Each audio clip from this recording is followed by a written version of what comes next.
चलिए, बहुत बहुत धन्यवाद आप सभी को, खास करके हमारे इलेक्ट्रॉनिक मीडिया, प्रिंट मीडिया और हमारे पोर्टल के जितने भी साथी हैं, आपको धन्यवाद देता हूं, इसलिए कि खास करके गरीब, पिछड़ा, दलित ऐसे वर्ग की आवाज़ को गांव-गांव तक नहीं कोई पहुंचाते हैं और आप पहुंचा रहे हैं।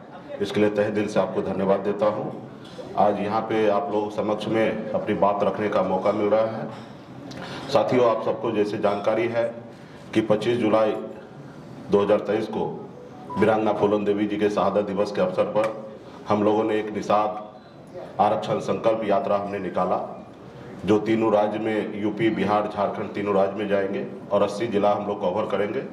101 दिन का ये यात्रा है और 4 चरण में हमने इसको बांटा है और एक चरण कल ही समाप्त हुआ है हमारे समस्तीपुर जिला में और दूसरा चरण में हम कल से मधुबनी से जाएंगे और समाज का भरपूर सहयोग प्राप्त हो रहा है।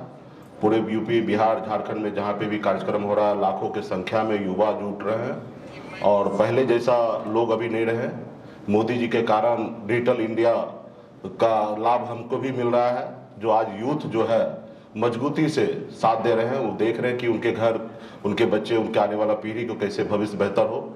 हमारी मांग है कि निषाद समाज को आरक्षण मिले। जब बंगाल में आरक्षण है, दिल्ली में आरक्षण है, तो बिहार या उत्तर प्रदेश, झारखंड में क्यों नहीं? जब देश एक है, देश के चलाने वाला माननीय प्रधानमंत्री जी एक है, गृह मंत्री जी एक है, तो भला हमारे साथ भेदभाव क्यों हो रहा है? तो इसके लिए हम लोग निरंतर लगातार सभी जिला में घूम रहे हैं और हजारों लाखों की संख्या में लोग हाथ में गंगा जल लेकर संकल्प कर रहे हैं कि हम एक रोटी कम खाएंगे लेकिन अपने बच्चे को पढ़ा लिखा के काबिल बनाएंगे। हाथ में गंगा जल लेके संकल्प कर रहे हैं कि हम समाज की एकता के लिए, समाज को आगे बढ़ाने के लिए हर परिस्थिति में हम संघर्ष करेंगे। तो ये सारी चीज़ों को लेकर और एक एक अभी तक तकरीबन हम लोगों ने 10 लाख के आसपास में गंगा जल लेके समाज के लोगों ने संकल्प ले लिया है और इसको और गति देने के लिए हम लोगों ने प्लान किया है।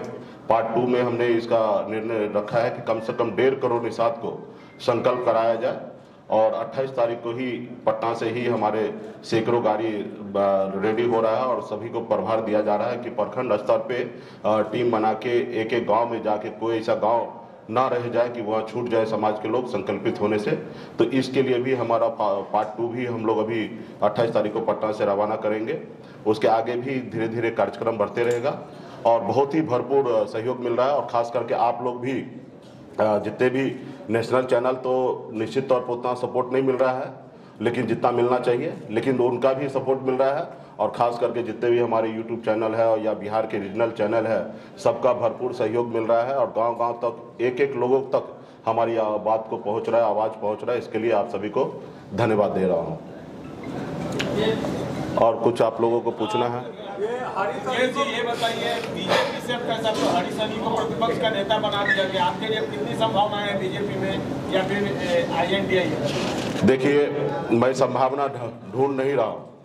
हम अपने हक अधिकार के लिए लड़ाई लड़ रहे हैं, हम संभावना ढूंढ नहीं रहे।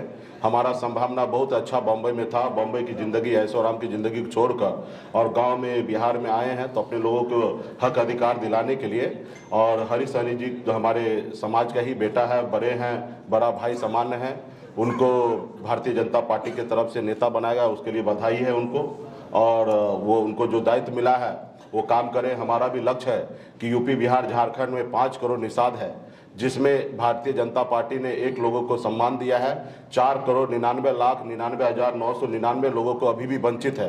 तो इनके लिए हम लोग काम करेंगे। बाकी अब जो लोगों को जो दायित्व मिला वो अपना देखें और उनसे मैं बड़े भाई होने के नाते उनसे आग्रह करूंगा कि आप भी कभी VIP पार्टी का सदस्य बने थे और आपने अपने पूर्वज को साक्षी मानकर आपने संकल्प लिया था, कसम खाया था कि भारत VIP पार्टी, विकासशील इंसान पार्टी के उद्देश्य को पूरा करेंगे और अपने समाज के हक अधिकार के लिए लड़ेंगे।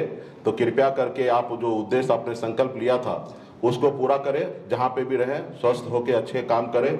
मेरा शुभकामना है उनको। लेकिन मुकेश जी एक चीज बताइए, उनके साथ है।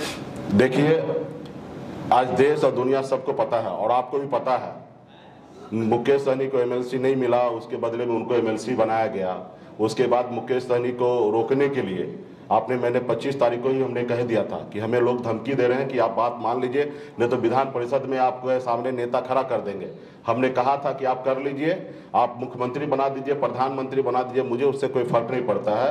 तो आप लोगों को भी पता है कि आज से 6 महीना पहले एमएलसी बनने से पहले आप लोग कितना लोग जानते थे, और मोदी जी से फायदा जो हमको मिला है डिजिटल इंडिया, जो आज पूरे गांव में कहीं पे भी जाइए तो अभी लोग पहले जैसा बुर्बक नहीं रहा, बहुत समझदार हो गया। आज का युवा के पास मोबाइल आ गया है और उसमें टच स्क्रीन वाला मोबाइल है, और वो देख रहा है देश दुनिया में कैसे लोग आगे बढ़ रहे हैं, कैसे कौन पीछे जा रहे हैं, किनको लोग खत्म करने के लिए कैसे लाया जा रहा है। और मुझे खुशी है कि हरीश सहनी जी को नेता बनाया गया।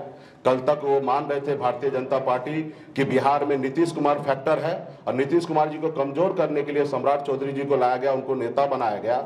और आज मुझे खुशी है कि आज वो मान रहे हैं कि नीतीश कुमार जी फैक्टर नहीं है, मुकेश सहनी फैक्टर है, इसलिए सम्राट चौधरी जी को आनंद फानन में उनको उतार दिया कुर्सी से, और आनंद फानन में हरीश सहनी जी को बैठाया गया। इस बात से मुझे खुशी है कि लोग मुझे अभी समझने लगा कि बिहार में एक हम फैक्टर बन गए हैं, और सम्राट चौधरी जी को कोई खुशी से नहीं उतरे हैं। सम्राट जी को बहुत तकलीफ हुआ है। कल तक कुशवाहा समाज को लगता था कि मेरे समाज में से कोई एक नेता को लाए हैं और उनको खुशी मिलता था, लेकिन उनको उतारने के बाद उस कुशवाहा समाज से पूछे कि उनको कैसा लग रहा, और खुद सम्राट चौधरी को भी अच्छा नहीं लगा। उन्होंने एक खास करके जब भी उनको उतारा गया तो उन्होंने एक सोशल मीडिया पे और खास करके फेसबुक पे उन्होंने एक पोस्ट लगाया था, तूफानों से आंख मिलाकर सैलाब को पार करो और मल्ला के चक्कर छोड़ो, तैर कर दरिया पार करो। यह बताइए कि एक भारतीय जनता पार्टी के प्रदेश अध्यक्ष मल्ला समाज के बारे में इस तरीके से कोट लिखा गया। जब उनको दिल्ली से बात हुआ तो 24 मतलब कुछ ही घंटे में इसको डिलीट किया गया। तो ये भारतीय जनता पार्टी से दर्शाता है कि कितना उनको बेइज्जत करके उनको कुर्सी से उतारा गया। खास करके मैं बताऊंगा कि मल्ला शब्द जो है, कभी भगवान श्री राम जी भी मल्ला के बगैर पार नहीं हुए थे। तो आज के समय में युग में अगर कोई सोचे कि मल्ला के चक्कर छोड़ो और खुद पार लग जाए तो यह असंभव है। जब राम जी को मल्ला जरूरत पड़ा था, केवट महाराज जरूरी गिरा, तो आज भी मल्ला का जरूरत होगा। और मैं तो अभी भी आग्रह करूंगा, माननीय प्रधानमंत्री जी देश के प्रधानमंत्री हैं और उन्होंने भी संकल्प लिया था कि हम देश के हर वर्ग के लिए काम करेंगे, किसी से भेदभाव नहीं करेंगे, हर किसी को आगे बढ़ाएंगे। तो मैं अभी भी आग्रह करता हूँ, उम्मीद करता हूँ कि माननीय प्रधानमंत्री जी 5-6 महीना और हैं अभी देश में, और हम आग्रह करेंगे कि वो निषाद को आरक्षण, जो हम देश के संविधान के दायरे में रहकर मुझे आरक्षण चाहिए, हम नहीं चाहते कि हम पे कोई मेहरबानी करे। आरक्षण ऑलरेडी बिहार देश में मिला हुआ है, निषाद को सिर्फ ओबीसी में रखा गया, ओबीसी से निकालकर एससी में जोड़ना है, और ये काम देश के माननीय प्रधानमंत्री जी कर सकते हैं। अभी पिछले महीना ही एक राज्य में अमित शाह जी ने, गृह मंत्री जी ने उत्तराखंड में उत्तराखंड में या कहीं पे, मतलब कोई राज्य का याद नहीं आ रहा, छत्तीसगढ़ में, वहां पे गौड़ समाज को आरक्षण लागू किया गया। तो इसलिए मैं भी चाहता हूं कि हम लोग संघर्ष कर रहे हैं, लड़ाई लड़ रहे हैं, लाखों यूथ, सभी समाज के हर वर्ग, माता बहन, सभी नौजवान मजबूती से वीआईपी पार्टी के लिए काम कर रहे हैं और सभी लोग संकल्प कर रहे हैं। मुकेश जी, हर पार्टी चाहती है कि हर पार्टी का लाइन होता है कि वो 20 सीट पे तैयारी कर रही है, 30 पे कर रही है, आप क्या 40 पे कर रही है या कुछ और सोच रखा है? देखिए, अभी हम सीट के ऊपर तैयारी पे नहीं जा रहे हैं। हमारी तैयारी 134 लोकसभा सीट है तीनों राज्य में, उस पर हमारी नजर है। जो हमसे दोस्ती करेंगे वो 60 लोकसभा सीट जीतेंगे, जो हमसे दुश्मनी करेंगे वो 60 लोकसभा सीट हारेंगे। और जब हमसे 60 का फायदा होगा तो निश्चित तौर पे हम भी चाहेंगे हिस्सेदारी अच्छा हो, क्योंकि जब पॉलिटिकल पार्टी है तो जब चुनाव लड़ने के लिए जाएंगे तो हम चाहेंगे कि जिधर हम जाएं 60 सीट का अगर फायदा दे रहे तो उसके अनुरूप हमें फायदा पॉलिटिकल पार्टी के नाते हमें सीट मिले। फिलहाल तो हम सीट के लिए लड़ाई नहीं लड़ रहे हैं। अगर भारतीय जनता पार्टी हमारे देश के प्रधानमंत्री जी निषाद को आरक्षण लागू कर दे तो हमें एक भी सीट नहीं देंगे तो भी मंजूर रहेगा। हम बेगर कंडीशन भारतीय जनता पार्टी को और देश के प्रधानमंत्री जी को समर्थन देंगे और उनको मदद करेंगे। और कुछ मुकेश जी, जो प्रेशर पॉलिटिक्स आप कर रहे थे, लग रहा है कि दाव उल्टा पड़ गया? बिल्कुल ही नहीं।